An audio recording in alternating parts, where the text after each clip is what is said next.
Happy New Year! Ayan, hello, hello, hello. Good evening po sa inyong lahat. Ayan, maligayang bagong taon. Ayun, alam nyo ba, bagong-bago lang. Chicks-max muna tayo habang hindi pa masyadong busy at hindi pa nagkakagulo. Ano nga pala tandaan nyo mga kababayan? Busy na ba ang lahat? Andyan pa ba kayo? Yan, ang init na suot ko pero okay lang.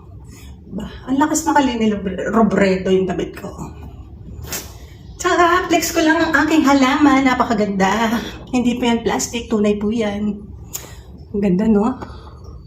Ang aking bonsai na bonggang-bonggambilya. Bonggang-bonggambilya. Ayan. Hello, hello, hello. Ayun na nga. Si Maharlika. Si Hitad. Niligwak na. Wala na. Ay, nako. Niligwak na siya sa Facebook, mga kababayan. Ayun, nag-aalboroto.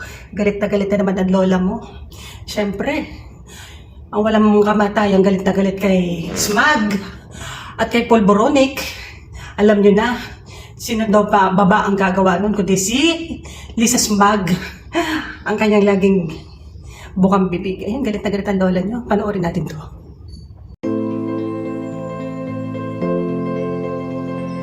Kanina mga paglangga, nag-dinner kami ng aking Buena Familia. May mga nag-message sa akin na hindi na nila ma-access ang Maharlika page sa ating Facebook. Okay? Mga kababayan, yung Maharlika page po sa Facebook ay kinreate yan 2015. Okay? 2015 nung nagsimula tayo nakipaglaban sa Balikbayan Box.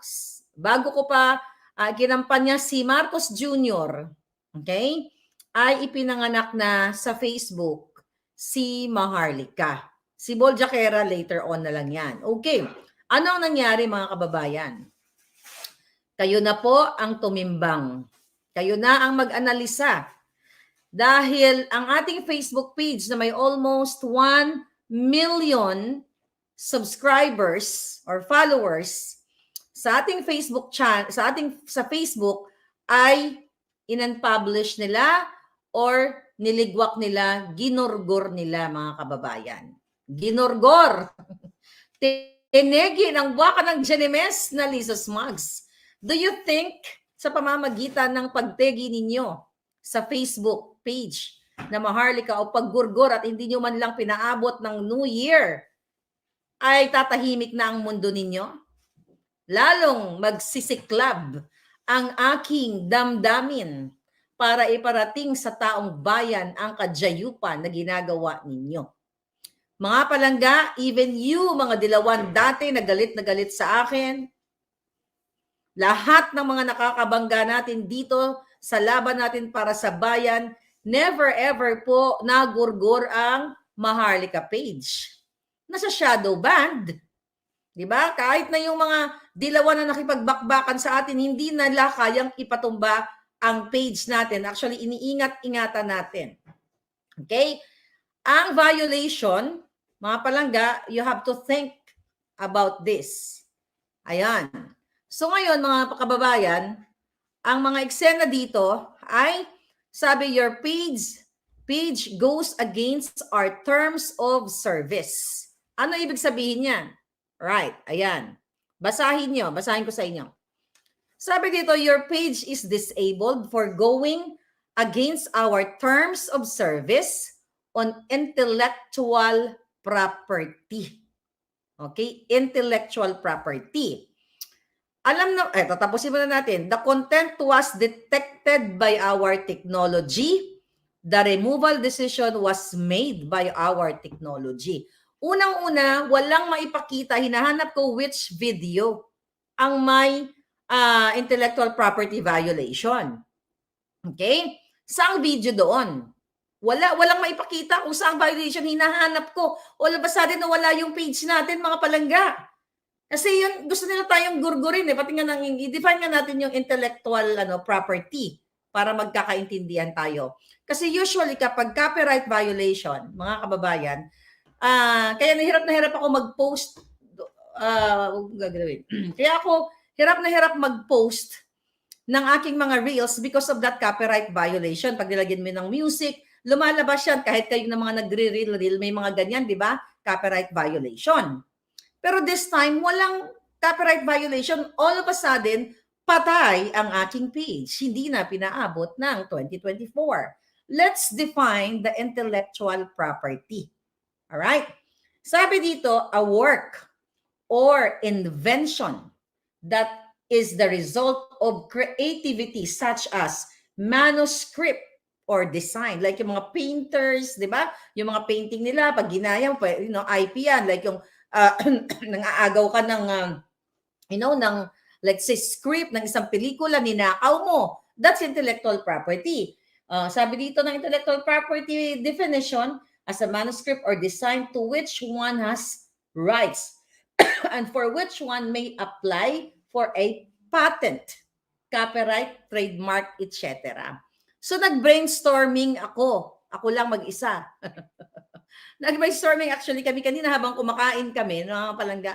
Sabi ko, ano ba yung violation ko? Okay?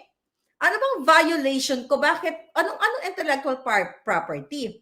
So I realized, habang kaming kumakain ng bonggang-bongga, ay ginawa ng paraan, definitely, dahil gusto nila tayong ipatumbahin ng mga buwaka ng inang to ng mga ahas ni Lisa Smugs na jujutulan natin ng mga buntot. Okay? Nireport nila definitely ang the word name Maharlika. Okay? Maharlika. So ginawa ng paraan ng Kuting at Ahas Administration, yung buwaka ng inang butod na akala mo mananalo ka, hindi. Dahil mamaya, okay? Mamaya, pag may energy pa ako, may papasabog akong bago. Okay? Pero mamaya na yung palangga. Unahin na muna natin ito. So ngayon, ang eksena is ganito. So pwedeng, hindi pwede. Talagang trabaho nila to. Matagal na nilang nare-report ang page ko, shadow ban. Anyway, okay, akala nyo makaka-apekto ng buhay ko? Akala naman lahat, ipa-take down nila yung page ko lahat, ay makaka-apekto ng buhay ko. Okay, tuloy ang laban. By the way, mayroon pa tayong mga pages. Kung ang Kuting ay siyang ang buhay, pero definitely si Kuting ay hindi siyang ang buhay, ako maraming Facebook page na nakahanda. Kaya i-follow ninyo mga palangga ang Maharlika Boljakera at ang Boljakan. Naka-live tayo ngayon sa ating Boljakan. So ano ang posibleng ginawa nila? So intellectual property claim sila sa pangalang Maharlika. Kasi remember, Maharlika is common. Hindi lang naman ako ang gumagamit yan. At alam nyo din, kaya ako ginamit yung Maharlika na yan dahil sa support ko kay Marcos Sr. You know the history ng Maharlika. Okay? So yun ang tinrabaho nila dahil gigil na mga buwaka ng ina. Lalo na pag nilabas na yung pulburon video. Okay? Ngayon, mga kababayan, ang eksena ay dahil first time ko makatanggap ng intellectual property violation na wala namang violation, walang video, walang kahit ano, pictures or whatever, walang explanation at all. Ayun na nga, di ba? Ang dami niyang violation sa Facebook. Ayun, siguro babalik din yan. Sumunod lang sa kay Rendo Trabador. Ayan mga kababayan, huwag masyadong personal. Yun lang ang aking masasabi. Huwag masyadong personal dito sa social media. Huwag masyadong kung ano mga pinaglalaban mo dahil isipin mo rin yung sarili mo. Isipin mo rin yung mga pamilya mo kasi hindi natin alam kung sino mga kalaban natin sa tabi-tabi. Hindi rin natin alam kung sino ang kalaban natin sa likod. Ayan, huwag masyadong mapersonal. Yun lang masasabi ko dyan. At isang balita. Si Atty. Trixie Cruz Angeles sumunod na rin pala kay Maharlika. Ibig sabihin, bumaliktad na rin. Bumaliktad na lola mo. Kaya ayun, marami nang tumalikod sa administrasyong Marcos. At marami na rin parang natatabangan sa mga pangangasiwa ng administrasyon ito. Alam mo kung bakit? Kasi nga naman, sobrang tataas po ng mga bilihin. Grabe, lalo na ang bigas. Sumobra pa ang taas ng presyo. Baka sabihin niyo naman, magtrabaho ka kasi, huwag reklamo ng reklamo.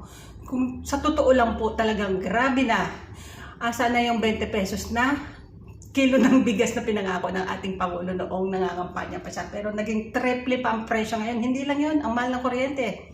Na sinasabi na Tony Trix Angeles na mahal ng kuryente, ang mahal ng tubig, ang mahal ng mga pamasahe kahit saan, mag-grab ka, mag-jeep ka, lahat, mag-grocery ka, lahat sa palengke sobrang taas. Kaya ayun, mahal na Pangulo, makinig ka naman sa amin, makinig ka naman sa taong bayan, magpaliwanag ka, explain mo naman kung ano yung mga inaantay ng taong bayan na dapat ipaliwanag mo. Ayan, maraming salamat po sa inyong lahat, sa mga walang sama sumusubaybay po sa aking YouTube channel. Huwag kakalimutan mag-like at mag-comment, syempre subscribe na rin po. Genius TV po, nagpapaalalang mag-iingat po tayong lahat ngayon mga kababayan. Merry Christmas and Happy New Year!